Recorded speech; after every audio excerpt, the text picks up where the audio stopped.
Hello.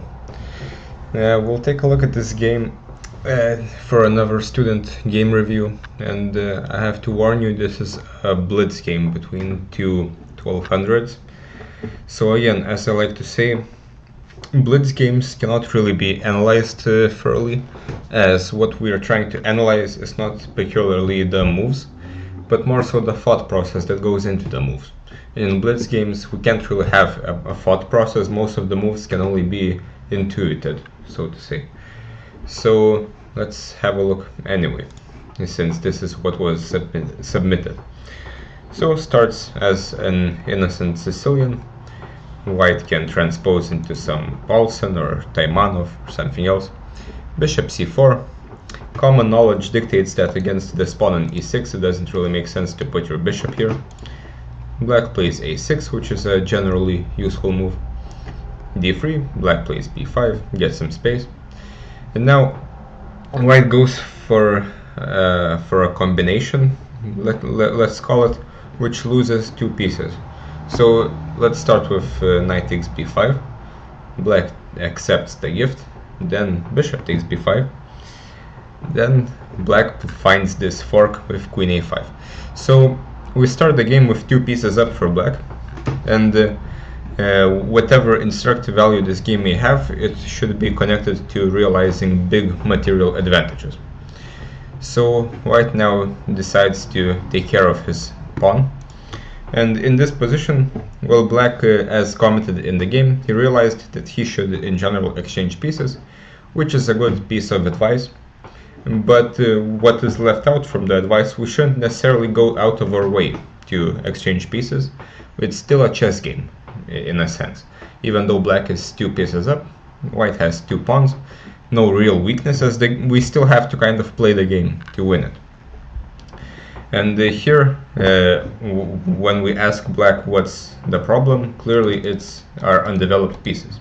So black should just develop something, knight f6, bishop e7, castle, just play again the best moves, right? And the goal is always to find the best moves. Instead, black plays knight d4, which is not necessarily bad, but it means black is hyper-focused on exchanging pieces, and he doesn't care about normal chess stuff like development. So for now, this is fine. Some pieces get traded. Now the position is a bit more simplified. Next, black decides to develop. c4 happens. Well, black takes, why not? Of course, opening the position, well, in one way it might be bad since our king is in the center, but on the other hand we have more pieces, so whatever battle ensues, usually black will be on top. White takes back with the queen, and now black makes, so to say, bad move, bishop b4, giving away one of the pieces. Of course, it's good to have an advantage of two pieces, as then if we lose one, we will still have one. Of course, I'm kind of joking. We shouldn't lose our pieces, even though we have a lot of them.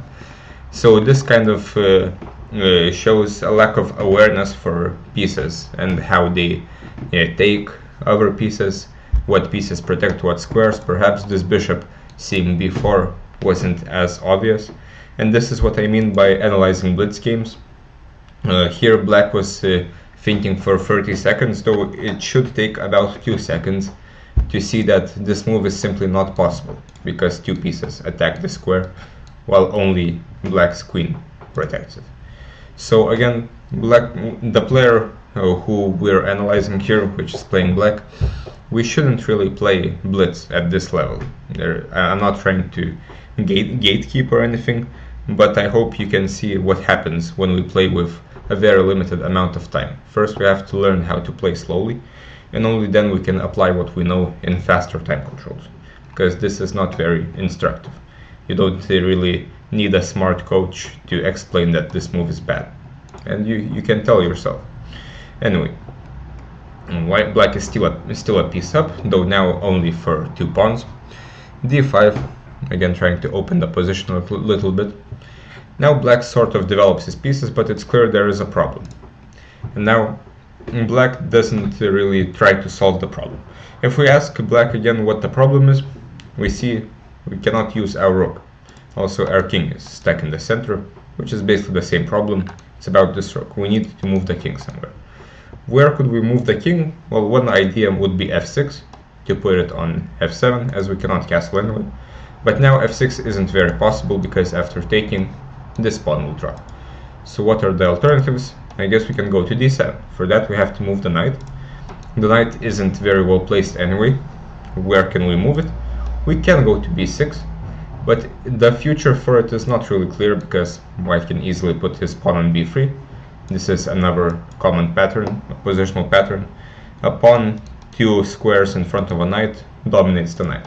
So the knight will not do anything here, and we want our pieces to do something. So the solution is knight b8, to put the knight on c6, king on d7, and the h rook to b8. So of course putting the knight on the first rank isn't entirely obvious, but it should be possible to find if we know what the problem is. Also, of course we might have a lack of time for such maneuvers, but here white's pieces aren't too aggressive, and this is kind of possible.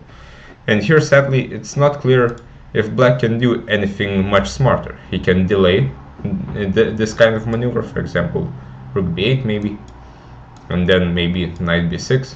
Again, after b3 the knight isn't too happy, but at least we can try to put our rook on c8 and try to infiltrate slowly. Either way, black's bishop c4 doesn't really do much, as after b3 black will have to move the bishop again. Doing this didn't really change anything. And now surprisingly the position is equal. I'm saying surprisingly because usually 2 pawns shouldn't be enough for a piece, but if we look at it, the piece is this, the knight, which isn't really doing anything, plus black is again a rook down in principle. Rook e d1, white should probably take the c file while he can, but he goes here. The bishop continues moving around. Now king to d8 and a4. So now black plays this move f5, which is very hard to understand, as it's not clear what the pawn is trying to do here. It just blocked the bishop. f6 at least has the point of attacking e5, trying to open some lines, but f5 is very hard to understand why black would go here and weaken this pawn, unless for the bishop to go here, but there are bigger priorities right now. Black has to find a way to get this rook in the game, maybe exchange one rook, put the king on b7, move the knight somewhere maybe, but now the position doesn't even give black any advantage. After this, even white is better, surprisingly. White plays f4, which doesn't really do much, something like bishop d6. Already white is close to winning, surprisingly, as these 2 pawns along with this rook may infiltrate, and again black is down a rook. f4, bishop goes to h5, the rook moves. Now white gives this check, which is a very bad move, as now the king regains the square on e7, and finally black equalizes, specifically because his rook can now join the game. Instead, white could have played rook d to c2, double on the c file, making black take. And now it's unclear what black is supposed to do with this rook specifically. He can't move the king anywhere. He can use his bishop. Also, this knight can't really go anywhere. For example, here, now white can just bring the king. He can also push this pawn. Black's position is so bad because instead of developing his pieces when he could have, he focused on other things like exchanging pieces. Of course, again, blundering a piece in one move also did not help.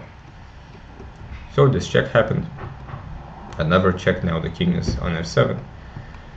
Now knight b6, rook takes c8, which doesn't really make much sense. White doubled on the c file, so white could just infiltrate on the 7th rank. This is probably the ultimate goal of doubling on a file, but instead white traded everything.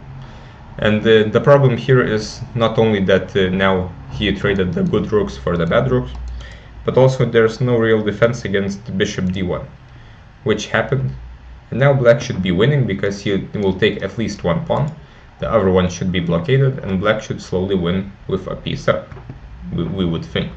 a5, bishop takes b3, king goes to f3. It's unclear where the king is going, though it's hard to suggest anything objectively good for white. Now black plays g6, and this is another problem with blitz. when our clock is ticking, when we have to make any move because of the pressure of the clock, our ability to think logically about chess diminishes, as we cannot really give ourselves the question of what exactly is the best move here.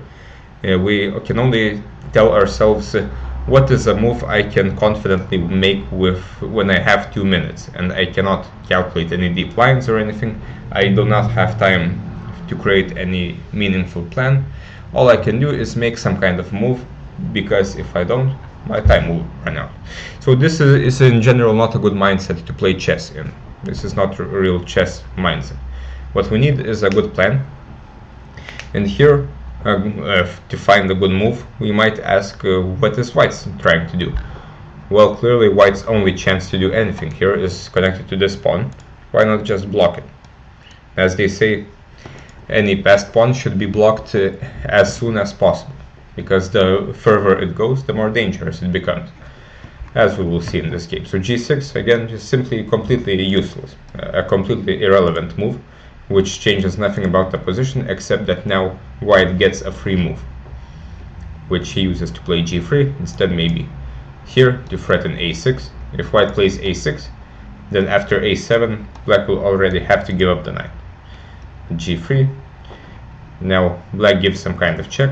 And again, this move was made in 2 seconds. Black did not have any idea with this check. Again, Black has to do something meaningful.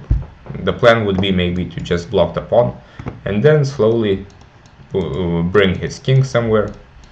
I cannot draw arrows, but I mean b5.